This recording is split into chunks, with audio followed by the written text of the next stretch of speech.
기도하겠습니다. 하나님, 주님께서 우리들에게 말씀하시는 시간입니다.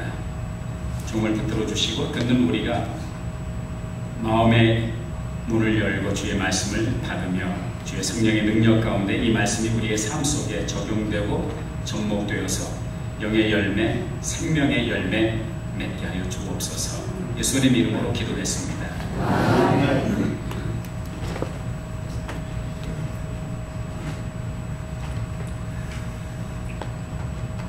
요한복음 10장 10절에 보면 제가 자주 인용하는 말씀인데요. 도적이 오는 것은 죽이고 빼앗고 멸망시키려 하는 것이지만 내가 온 것은 양으로, 양은 누굽니까? 우리 모두죠. 생명을 얻게 하고 더 풍성히 얻게 하려는 것이다 말씀하셨습니다. 여기서 우리의 눈길을 끄는 단어는 무엇입니까? 풍성한 삶. 우리 하나님께서는 우리를 처음 지으실 때부터 지금까지 저와 여러분의 삶에 풍성한 하나님의 열매, 풍성한 하나님의 은혜를 결실하고 체험하기를 원하십니다.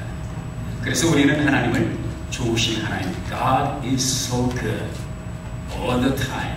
어떠한 환경과 어떠한 형편 속에서도 하나님이 선하시다는 것을 믿음으로 고백하게 됩니다.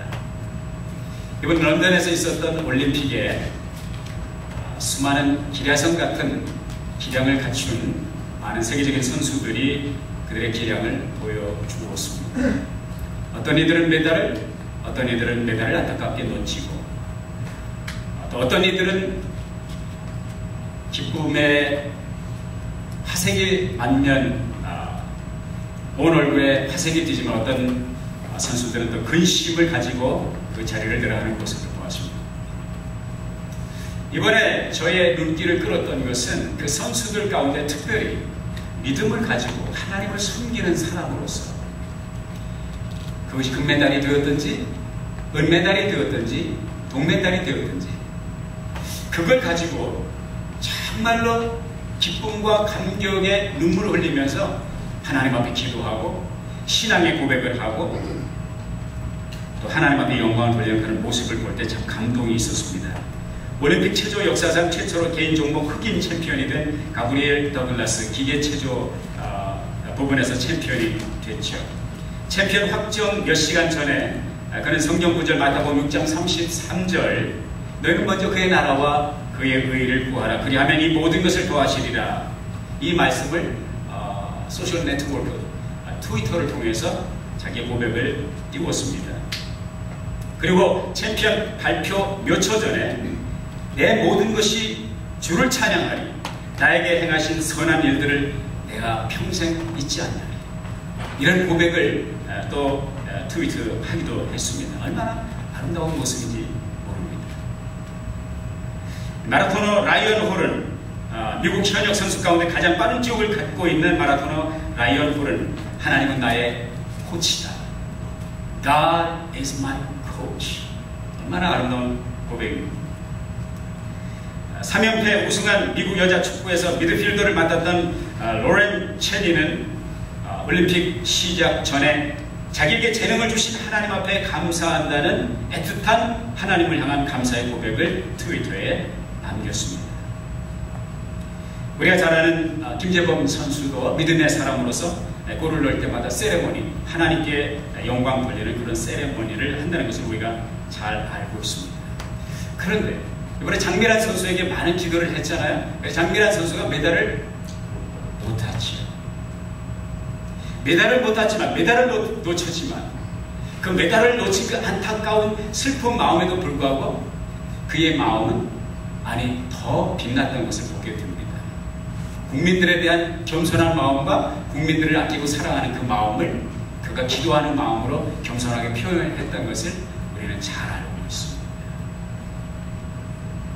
이것은 바로 우리 주님께서 저와 여러분에게 우리의 삶의 메달이 어떤 종류든지 메달을 탔든지 놓쳤든지 우리의 삶 속에서 하나님 앞에 영광 돌리는 아름답고 풍성한 열매를 맺기를 원하시는 하나님의 마음이 바로 그런 것들이라고 생각합니다.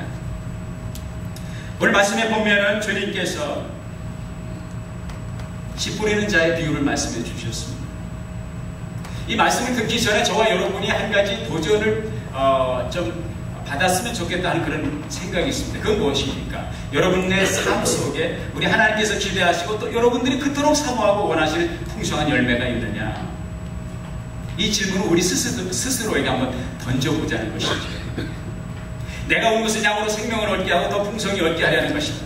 그것이 금메달이든지 은메달이든지 동메달이든지, 아니 장미란 선수처럼 메달을 놓쳤다 할지라도 그의 삶 속에 풍요로운 주님의 은혜가 깃드는 것을 우리가 육안으로 확인했던 것처럼 여러분의 삶 속에 그러한 풍요로움이 있는지 제가 한번 질문을 던져보고 싶습니다.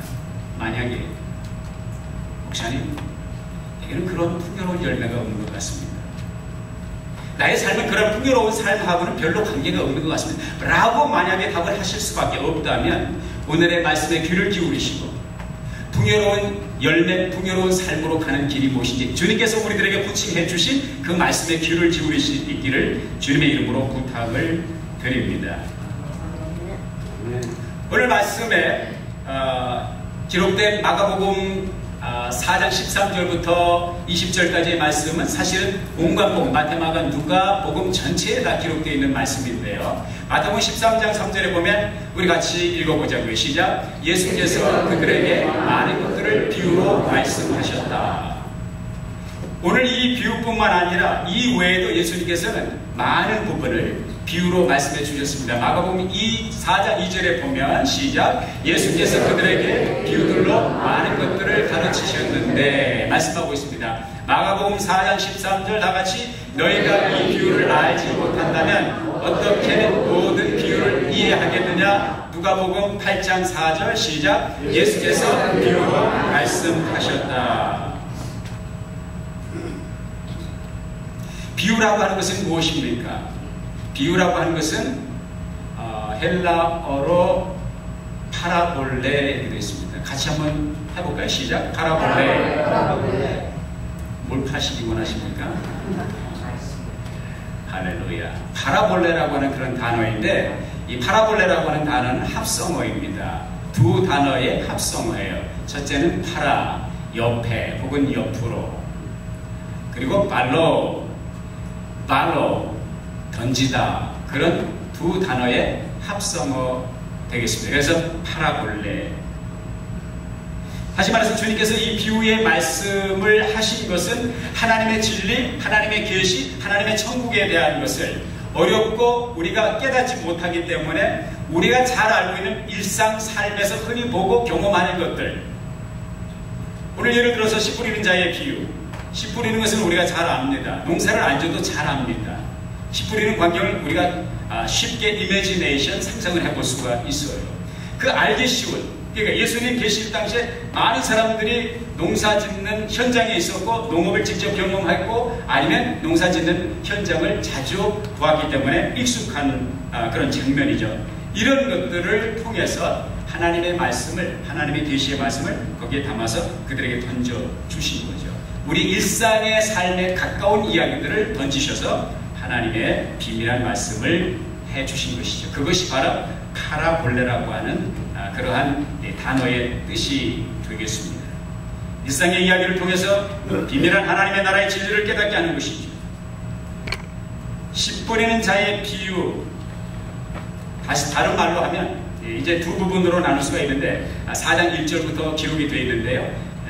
1절부터 12절까지는 사실 씨 뿌리는 사람에 대해서 이야기하지만 사실은 13절부터 오늘 함께 읽은 20절까지의 말씀은 씨 뿌리는 자라기보다는 밭에 대해서 말씀을 해주고 있거든요. 그래서 밭에 대한 비유다, 이렇게 따로 구분을 하는 분들도 있습니다. 그래서 복음서에 보면 씨 뿌리는 자의 비유, 밭에 감추인 보아의 비유, 탕자의 비유, 알곡과 가라지의 비유, 겨자씨의 비유, 누룩의 비유, 선한 사마리아인의 비유, 부자와 나사로의 비유, 그물과 물고기의 비유, 옛것과 새것의 비유. 예수님께서는 비유를 통해서 많은 말씀을 해주고 있습니다. 사랑하는 여러분, 농부가 농사를 지을 때 가장 먼저 하는 일이 뭐라고 생각합니까? 할렐루야. 밭에 읽어야 된다, 씨를 뿌려야 된다, 다 맞는 말씀이에요. 자, 그러면 씨를 뿌린다고 생각을 해보자고요. 씨를 뿌리기 전에 무엇을 준비해야 될까요? 씨를 준비해야 됩니다. 우리 한국말에 보릿고개라는 말이 있어요. 들어보셨어요? 하슬리 집사님 잘 아시죠? 보릿고개. 보릿고개의 뜻이 무엇입니까? 보릿고개의 뜻은 여러분 잘 아시겠지만 춘궁기에, 그러니까 봄철에 궁핍한 때 춘궁기에, 가을에 이제 벼농사를 져서 가을에 수확을 하잖아요. 그리고 겨우 내내 농사를 못 짓고 그냥 쌀떡에서 쌀을 이제 떠다가 밥만 해서 드시는 농사를 못 짓고, 그런데 겨울이 지나면서 이제 봄철이 오면서 쌀떡에 뭐가 떨어져요? 쌀이 떨어져요. 곡식독에 곡식이 떨어져요. 그런데 보리 농사를 수확을 하려면 6월까지 기다려야 돼요. 몇 달이 더 남았어요. 그래서 쌀떡에 밑이 빠지도록 바가지로 탁탁 긁어도 쌀 한 톨이 안 나올 때, 보리 농사는 아직 수확을 거두려면 아직도 한 달, 두 달, 더 가난한 사람은 3달씩 남았는데 쌀떡에는 쌀이 떨어지고 뭘 먹고 살아야 돼요? 그때 나온 말이 소위 말해서 촉은 목피. 풀뿌리 캐고 나무 껍질을 벗겨서 이렇게 저렇게 요리를 하든지 생으로 드시면서 우리 아마 여러분들 중에서 어린 시절에 그렇게, 저도 어린 시절을 촉은 목피는 못했어도 풀뿌리는 많이 캐먹고 소나무 송화가루 많이 따다가 먹었습니다. 그런 그 춘궁기에도 가장 농부가 유혹이 되는 것이 뭐냐면, 제일 힘든 게 뭐냐면, 이 농부가 쌀떡에 쌀이 떨어지고 아직 밀농사, 보리농사 수확을 거두지 못했어도요, 남아있는 게 있어요. 그게 뭡니까? 종자씨라는 것이 남아있어요. 종자씨. 종자씨를 여러 말을 이렇게 준비를 해둡니다. 한 말, 두 말, 뭐 부자는 한 가마씩, 두 가마씩 이렇게 하겠죠. 그거는 이제 봄철에 씨를 뿌려서 모내기를 하고 그 다음에 논농사를 져야 돼, 벼농사를 져야 되는데, 너무 배가 고플 때 이 종자씨를 방앗간에 갖다가 빻아가지고 밥을 해 먹든지 떡을 해 먹고 싶은 그런 유혹이 강할 때가 있습니다. 그런데 아무리 농부가 배를 고라고, 아무리 배가 고파도 이 종자씨는 목숨을 걸고 지킵니다. 왜 그러냐? 그 종자씨는 그 농부의 미래여, 1년 농사여 가족을 지켜주는 생명의 씨앗이기 때문에. 그래서 농부가 해야 될 일은 가장 좋은 양질의 벽씨를 골라 놓는 것이죠. 굉장히 중체대한 일이라고 할 수가 있겠습니다. 하나님께서 바로 이런 종자씨를 저축해 두는 그러한 농부의 심정으로 하나님의 일꾼들을 부르셔서 종자씨를 나눠주시고 그 씨를 뿌리게 합니다. 파종하게 합니다. 그 씨는 무엇이냐? 벽씨도 아니고 밀도 아니고 보리도 아니고 곧 하나님의 말씀이요 복음이라는 것이 예수님께서 말씀하셨습니다. 복음의 씨는 하나님의 말씀의 씨라고 하는 것입니다. 하나님의 말씀은 생명이고 하나님의 말씀은 미래고 하나님의 말씀은 희망이고 소망이라는 것이죠. 그래서 이 말씀의 씨앗으로 우리의 영이 살아나는 것입니다.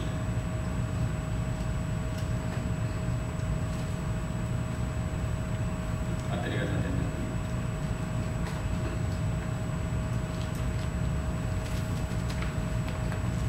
계속 올려주세요. 계속 다 띄워주세요. 감사합니다. 고쳐낸 거 읽어봅시다. 베드로전서 1장 23절 이하의 말씀 한번 읽어보자고요. 시작. 너희가 거듭난 것은 썩어질 씨로 된 것이 아니라 썩지 않을 씨로 된 것이니 곧 하나님의 살아있고 항상 있는 말씀으로 된 것이다. 그러므로 모든 육체는 불과 같고 그 모든 영광이 풀의 꽃과 같으니 불은 마르고 꽃은 떨어지나 주님의 말씀은 영원토록 있다 라고 하였으니 이것이 바로 너희에게 선포된 말씀이다. 아멘. 우리 주님께서 가르쳐 주신 씨 뿌린 자의 비유에서 씨는 무엇이라고요? 하나님의 말씀이요 복음이라는 것입니다. 다음 장면.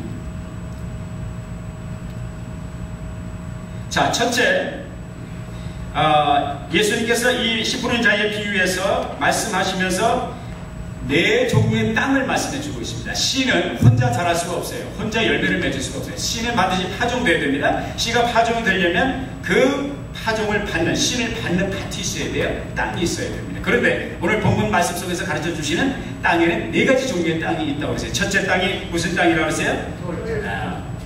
길가 같은 땅이다. 길가와. 자, 농가 씨를 뿌리는데 어떤 씨는 이런 길가에 떨어졌다. 이 길가와 같은 땅에 떨어진 씨앗은 열매를 맺을 수 있어요? 없어요? 없습니다. 그 씨앗이 떨어졌는데 그 씨앗이 어떻게 되느냐? 새들이 와서 다 모아먹었다. 왜요? 씨가 땅속에 들어가지 않기 때문에.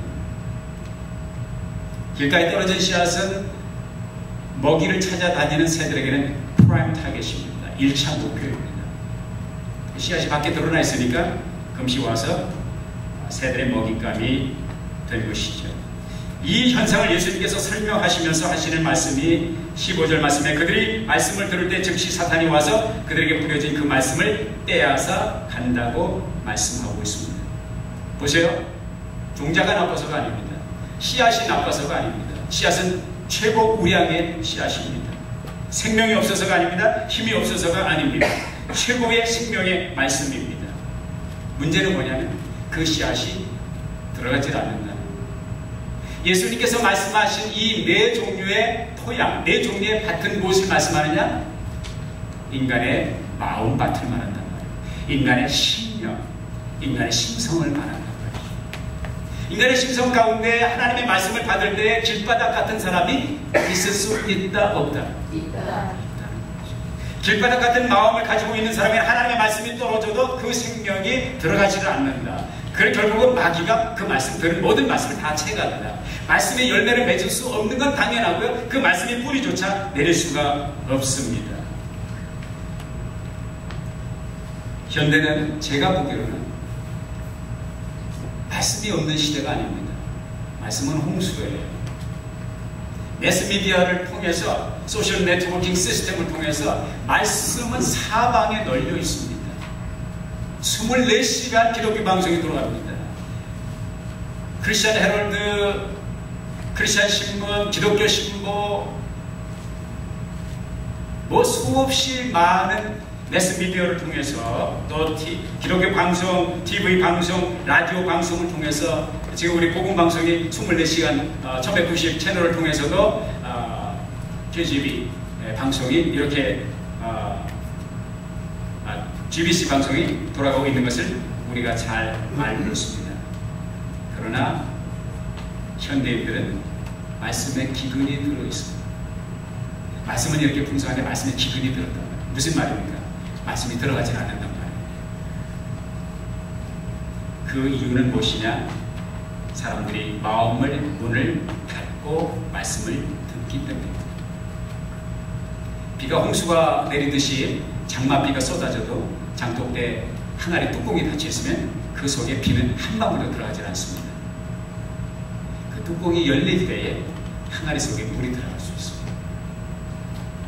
마찬가지로 하나님의 말씀의 씨앗이 홍수처럼 쏟아져도 마음의 문이 열려있지 아니하면 하나님의 말씀은 들어갈 수 없다는 것이죠. 그래서 잠언서 4장 23절에 말씀하기를 물을 지킬 만한 것보다 더욱 내 마음을 지키라 생명의 근원이 이에서 남이니라 말씀해 주고 있습니다. 길바닥 같은 마음을 가진 사람은 어떤 사람이냐? 자기 편견과 자기 논리와 자기 경험과 자기 아집과 그리고 자만으로 가득 차 있는 사람입니다. 제가 무슨 얘기를 하는지 여러분은 아실 거예요. 이런 사람은 말씀이 홍수처럼 쏟아져도 한 방울도 씨앗 하나도 들어가지를 않습니다. 완악한 마음입니다. 인류 최대의 교사여 설교가여 지도자였던 예수님, 지구촌에 나타난 설교자 가운데, 성경 교사 가운데 예수님처럼 잘 가르치고 예수님처럼 설교 잘하신 분이 어디 있습니다. 그런 설교자가 당대에 있었음에도 불구하고 바리새인이나 서기관과 종교 지도자들, 제사장들은 예수님의 말씀을 한마디도 가슴에 받아들이지 않았어요. 그거 아십니까 여러분? 김기동 목사님이 말씀하셨던 고구마 전도법에서 말하는 소위 말해서 생고구마, 생고구마. 아무리 찔러도 드러나지를 않는 생고구마. 새 심술처럼 고집이 센 분들, 마음이 닫혀있는 분들이죠. 철로 역정을 쓴 존 번연이, 다음 장면 부탁드립니다. 다음 장면. 계속 넘겨주시고요. 철로 역정 나올 때까지. 존 번연이 교회를 다니면서 예배를 드리지만 예배를 아무리 드려도 마음에 감동이 돼요. 말씀을 아무리 들어도 그게 마음에 와 닿지 않아요. 그래서 there's something wrong. 뭔가 잘못된다. 이게 무엇일까? 늘 그런 궁금증을, 왜 말씀이 내 마음에 닿지 않나? 왜 예배를 드리는데 내게 감동이 없을까? 늘 그런 질문을 던졌습니다. 그런 질문을 가지고 있다가 하루는 오늘 저와 여러분이 읽은 이 말씀을 읽은 거예요. 씨 뿌리는 자의 비유를 읽다가 충격을 받은 것입니다. 자기의 마음이 길바닥 같은 마음이라는 것을 깨닫게 된 것입니다. 그때부터 하나님 앞에 기도하기 시작했어요. 주여, 나의 길바닥 같은 마음을 주께서 기경하여 주시고 내 마음을 고쳐주시고 부드러운 마음을 가지고 옥토와 같은 마음을 가지고 하나님의 말씀을 받게 하시고 옥토와 같은 마음으로 하나님 앞에 예배하게 하옵소서. 이러한 기도를 하기 시작을 했습니다. 그리고 그의 그 간절한 기도에 하나님께서 응답하셨습니다. 그리고 그가 우리가 잘 아는 철로 역정이라고 하는 성경 다음으로 가장 많이 읽혀진 기독교 베스트셀러가 된 것입니다. 할렐루야. 네. 두 번째 땅이 있다고 했어요. 두 번째 땅. 다음 장면. 돌밭. 왜 보통 돌짝밭이라고 하는데 우리가 생각하는 돌밭은 이렇게 이제 밭에 흙이 있는데 거기에 돌무더기가 있어가지고 이 자갈들이 많이 있는 그런 장면을 연상을 하는데 사실 그렇지 않습니다. 팔레스타인의 돌밭이라고 하는 것은 그런 땅이 아니고요. 밑에 석회암으로 되어 있는데 그 석회암, 바위 암반, 석회암, 그 바위 덩어리, 돌덩어리 위에 흙이 얇게 덮여 있는 그 부분을 말합니다. 그러니까 농부는 거기가 밭인 줄 알고 씨를 뿌렸는데 문제는 뭐냐면 그 씨가 뿌려졌을 때 그 씨를 땅에 받습니다. 땅으로 들어가요. 근데 문제는 뭐냐면 그 씨앗이 뿌리를 내리지 못하는 거예요. 왜? 흙이 얇기 때문에. 흙이 얇기 때문에. 결국은 돌밭에 떨어진 그 씨앗은 싹이 나는 듯 하지만 결국은 햇빛이 나올 때에 뜨거운 6월의 햇빛이 장렬하게 될 때에 타서 죽는 거예요. 왜? 뿌리가 없기 때문에. 신앙생활 하는 분들 가운데 뿌리가 잘 안 내려가는 분들이 있어요. 사실은 뿌리를 내리는 데는 많은 시간이 필요합니다. 길가에 밭이 기경이 돼야 되듯이 또한 이 암반으로 덮여있는 흙이 얇은 암반으로 되어 있는 이 땅도 역시 쪼개지고 분쇄되고 기경이 돼야 될 땅입니다. 이것이 기경이 되지 않으면 그 흙이 얇기 때문에 신앙의 뿌리를 내릴 수가 없습니다. 예수님께서 뭐라고 말씀하셨냐면 이러한 신앙은 돌밭에 뿌려진 씨앗과 같은 돌밭과 같은 마음, 돌밭과 같은 신앙의 마음은 어떤 마음이냐? 말씀을 기쁘게 할렐루야 아멘 감동으로 받습니다. 그런데 문제는 뭐냐면 잘 나가는 것 같은데 말씀이 그의 삶 속에 뿌리를 내리지 못합니다. 그리고 결국 그 말씀으로 인하여 환난이나 핍박이 올 때에 넘어지는 자다.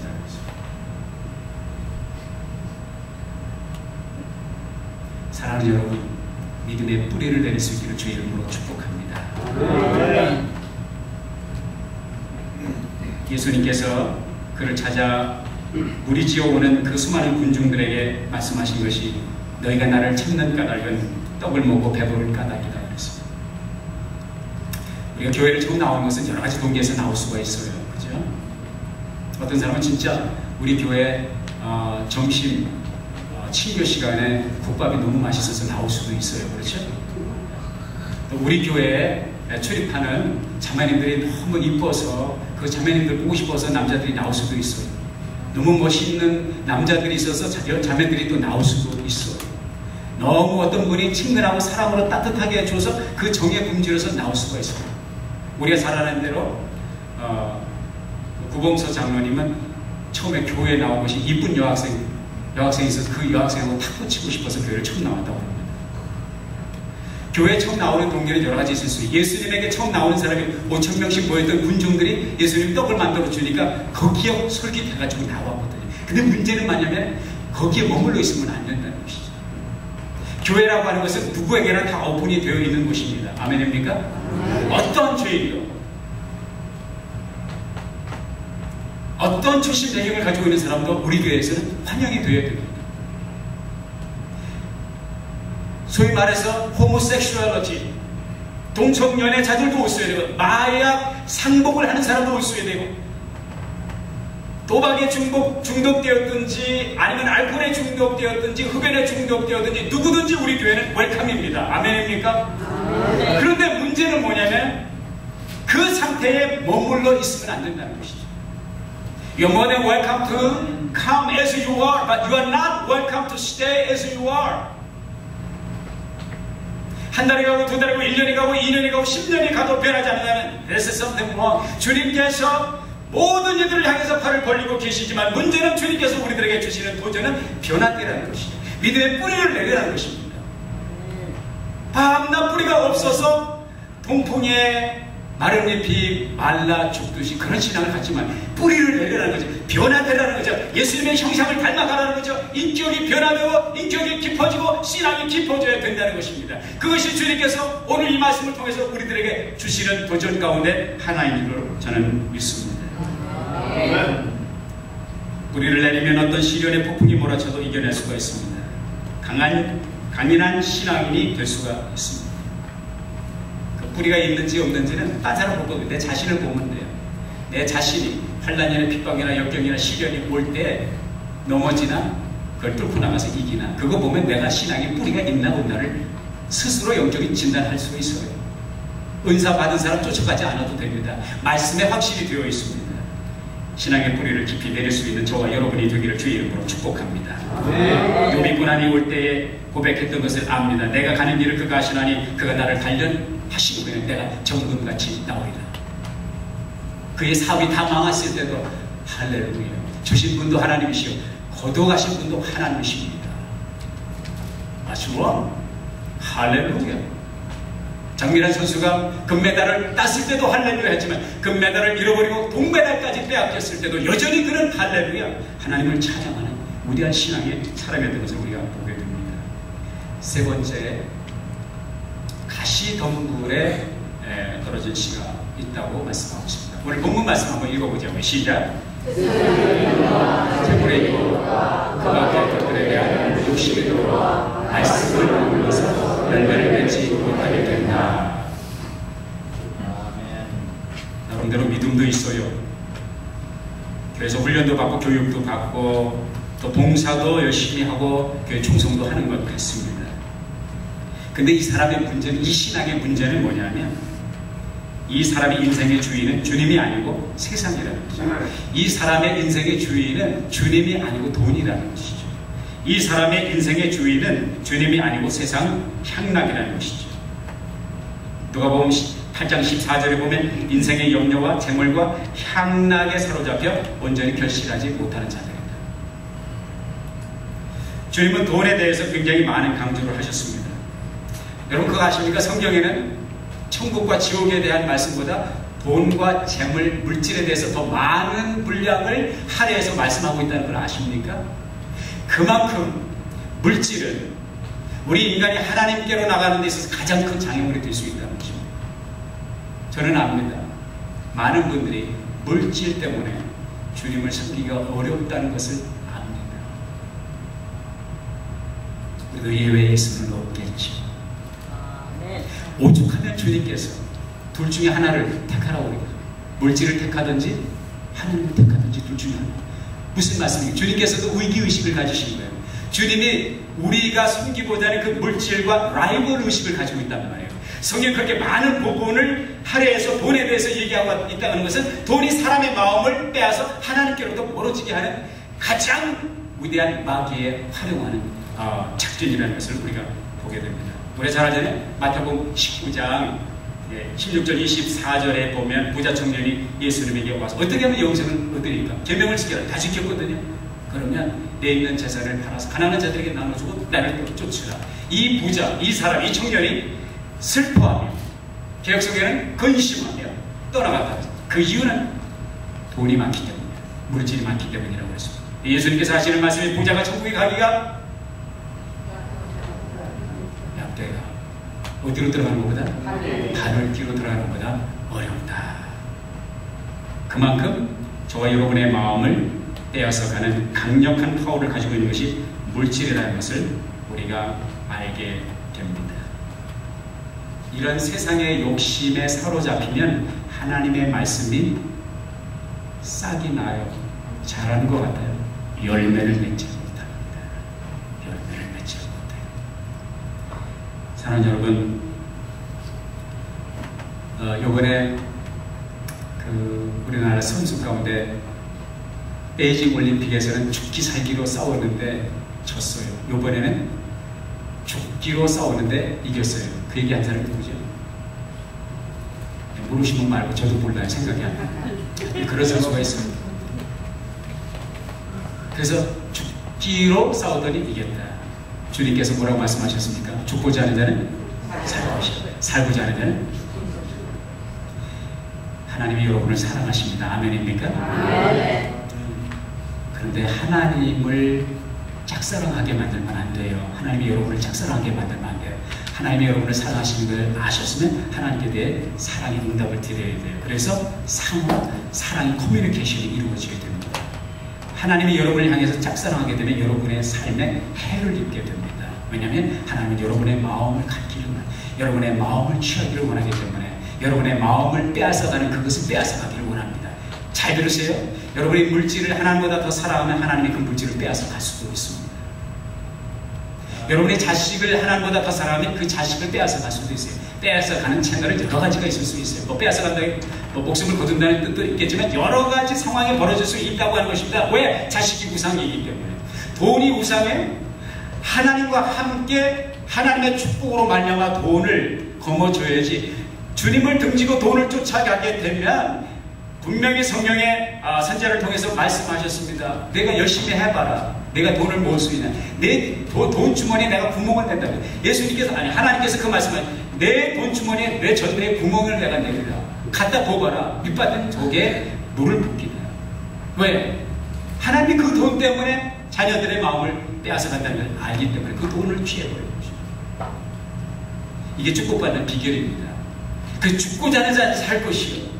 그리고 물질조차도 세상의 우상을 타파하고 주님을 향해서 나갈 때 주님은 나의 주인이십니다. You are my Lord, You are my Savior, You are my Master and Lord 고백하게 될 때에 이 부수적인 것들이 따라오게 되는 거예요. 금메달도 따라오고 은메달도 따라오고 돈도 따라오고 명예도 따라오고 물질도 따라오는 것이지 주님을 등지고 그런 것들을 따라가면 주님도 잃어버리고 세상 것도 잃어버릴 수가 있다는 것이지요.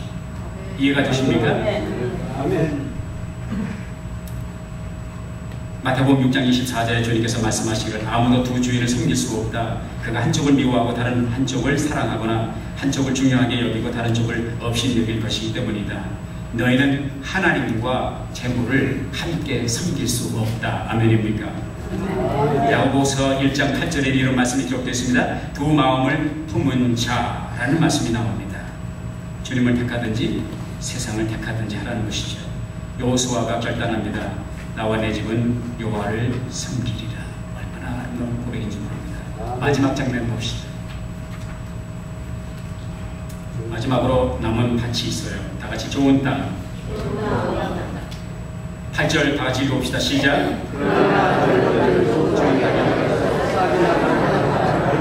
열매를 맺었으니 어떤 것은 30대, 어떤 것은 60대, 어떤 것은 100대를 맺었다.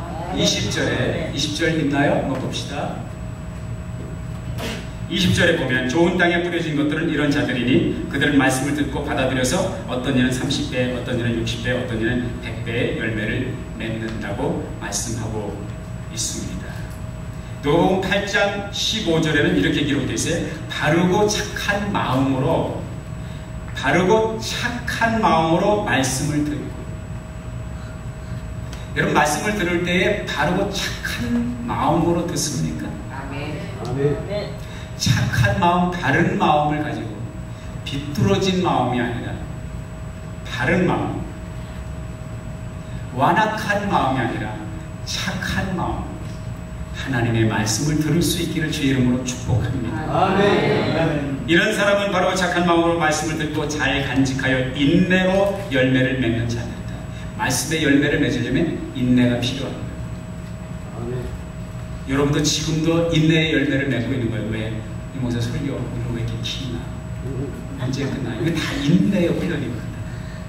끝까지 들을 수 있는 여러분이 되기를 주의 이름으로 축복합니다. 그 인내하고 이 말씀의 열매가 맺기까지 자라고 싹이 나고 줄기가 뻗고 꽃이 피고 열매를 맺을 때까지 인내할 때에 열매가 맺혀진다는 것이죠. 다음 장.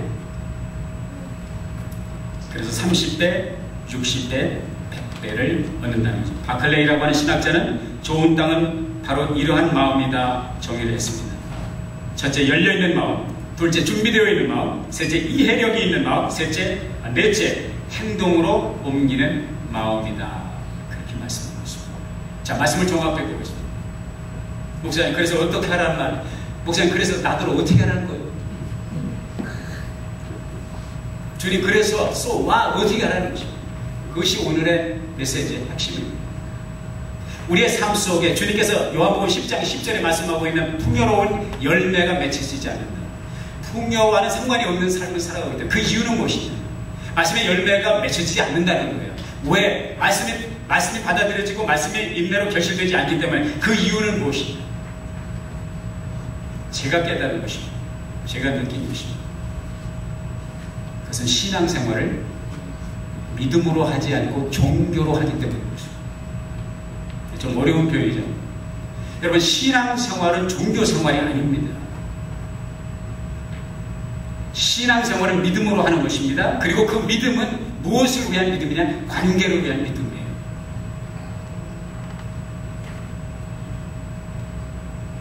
라오디게아 교회, 소아시아에 있는 7교회에 성령께서 편지를 보내셨습니다. 거기 보면 마지막 7번째 교회 라오디게아 교회에 그렇게 편지를 하고 있습니다. 여기가 잘 사는 것 같고 교회도 재력이 튼튼하고 교회도 빌딩도 좋고 교회 출석 인구도 많고 교정도 많고 겉으로 보기에 다 훌륭한 것 같지만 너의 헐벗고 굶주린 것을 알지 못하느냐, 너의 눈먼 것을 알지 못하느냐, 주님께서 그렇게 말씀하셨습니다. 왜? 그들은 신앙생활이 아니라 종교생활을 했기 때문에. 오늘날 교회를 출입하는 많은 사람들 가운데 신앙 없고 종교생활을 하는 사람들이 많이 있다는 것을 압니다. 물론 여기는 예외지만 신앙생활은 종교생활이 아닙니다. 관계입니다. 누구와의 관계? 하나님과의 관계입니다. 여러분, 이것을 아시죠? 제가 아무리 강조해도 지나치지 않습니다. 신앙생활은 관계입니다. 교우들 옆에 앉은 분과의 관계, 담임 목사와의 관계, 여러분 목자와의 관계, 이웃과의 관계, 그게 신앙생활이에요. 그런데 그 관계의 중심은 옆에 있는 사람도 아니고 담임 목사도 아니고 교회 빌딩도 아니에요. 이웃도 아닙니다. 하나님입니다. 여러분이 하나님과 관계를 맺을 때에 하나님과 생명의 퍼스널 릴레이션십을 가질 때 신앙이 거기서부터 출발되는 것입니다. 아멘.